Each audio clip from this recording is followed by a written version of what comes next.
జిరోదా యాప్లో ఐపీఓ ఎలా అప్లై చేయాలో ఇప్పుడు చూద్దాం. యాప్ ఓపెన్ చేసి లాగిన్ అవ్వండి. రైట్ సైడ్ బాటంలో బిట్స్ అనే ఐకాన్ ఉంటుంది, దానిపైన క్లిక్ చేయండి. ఇందులో ఆన్గోయింగ్ ఐపీఓస్ లిస్ట్ ఉంటుంది. మీకు కావాల్సిన ఐపీఓని సెలెక్ట్ చేయండి. సెలెక్ట్ చేసిన తర్వాత IPO details end to end మీరు ఇందులో చూడొచ్చు. వన్స్ మీరు ఆ డీటెయిల్స్ చూశాక అప్లై బటన్ మీద క్లిక్ చేయండి. నెక్స్ట్ యూపీఐ ఐడి ఎంటర్ చేయండి. ఎంటర్ చేసిన తర్వాత సబ్మిట్ బటన్ పైన స్వైప్ చేయండి. నెక్స్ట్ యూపీఐ యాప్ ఓపెన్ చేసి మ్యాండేట్ యాక్సెప్ట్ చేసి ఆటోపే సెట్ చేయండి.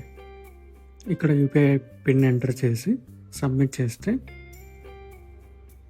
ఆటోపే సెట్ అవుతుంది. నెక్స్ట్ జిరోదా యాప్ ఓపెన్ చేసి వ్యూ అప్లికేషన్స్లోకి వెళ్తే అక్కడ మీ ఐపీఓ అప్లికేషన్ సబ్మిట్